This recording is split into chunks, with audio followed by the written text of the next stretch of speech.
The next question I usually get is, okay, well, so I know I need to be awesome at 3 platforms. What should they be?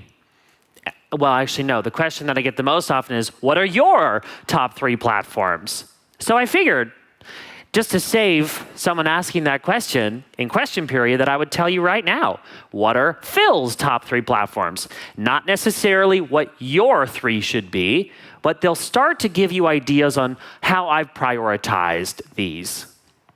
Number 1 for me, Twitter. Oh, someone just cheered. We're instantly BFFs. Oh, yeah. We already are BFFs. Yeah. So Twitter is my number 1 platform because it's quick, it's easy. As some of you know, it's the easiest way to get in touch with me for busy people. But in fact, I still believe that this is the most important social media platform to access a targeted audience for free. You can, if you use this platform strategically, access a very targeted audience of people that are interested in what you're doing without having to spend money on advertising like you'd have to on Facebook and LinkedIn and many other platforms where you can advertise. You can still advertise on Twitter, but you don't necessarily need to, depending on your goals. If you're strategic, and I'll actually give you some framework today on how to write those tweets so that you have no more excuses when I say, why aren't you on Twitter? I don't know what to tweet. Yes, you do. Replay this video a few times and you'll get really good at it. So Twitter for me is number 1. Number 2, a platform that doesn't get as much love as others, but in fact is one of the most important platforms for me. One of the most important platforms for retailers in terms of converting sales, Pinterest. And this is really my best example of prioritizing your platforms and giving them purpose. I'll talk about that coming up. But I used to use Pinterest to document things that had absolutely no relevance to my brand, like cute outfits, recipes that I should make, travel destinations I wanted to go. And then I was like, I don't really know what I'm doing on Pinterest. I don't have a clear purpose. And then I thought, well, what advice would I give to someone else? What advice would I give to a client to use this platform effectively? And I realized that I would have said, so give it purpose, establish a framework to motivate you to update it, and also give your audience some expectation of what they're going to get from you.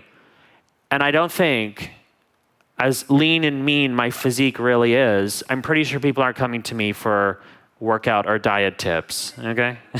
They're coming to me to know good examples of branding. So why wasn't I pinning that? I don't know the answer to that question. So I reworked what I was doing, and I decided I'm going to use Pinterest to document great examples of branding. Business cards, websites, logos. I have over 20,000 pins because I dedicate 5 minutes a day to pinning. And I've gone from like 800 followers when I first started to over 20,000. And that's in the course of about a year. So that's the power of giving your platforms purpose, prioritizing them. I'll talk a little bit coming up about giving each platform purpose, but I'm just kind of previewing that idea now. My third one, I think, is Instagram, which I have a love-hate relationship with. Shout out to Sarah, who I just gave my Instagram password to. I'm like, can you just post for me? Because you took a great photo of me earlier. So Instagram is stressful to me. And it probably for some of you, unless you're a photographer, I can do a lot of things well. But driving and photographing things are 2 things I do not do well.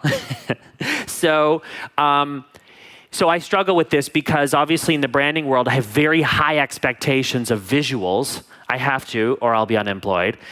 But I find it stressful to be responsible for those on my own, you know, to be like taking pictures, and I go travel all these cool places, and then I'm like, oh God, how do I take a picture of this and make it look cool? I need to be cool. So Instagram I find stressful, but it actually, the last few months have been better because I've really been clear on the purpose that I give my Instagram. I travel a lot, as some of you know, and so I use my Instagram to document my travel adventures around the world.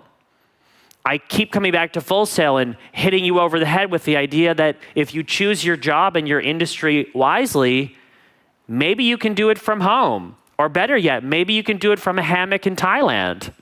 Wouldn't that be nice? You have the freedom to do it. I do it. You know, I was just a few years ahead of you. I graduated Full Sail and then decided on having a career in branding and social media, which I can do from anywhere. So I do it from anywhere. And I use my Instagram to document that. And it's kind of fun. So those are my 3 priority platforms. This is where my audience is. My audience, sure, some of them are on Facebook, but it doesn't make the cut for me. I don't have a Facebook page. I have a profile where I connect with people. But for me, this is my focus. That's the decision I've made. I am dedicated to making sure I can grow these platforms by engaging my audience there.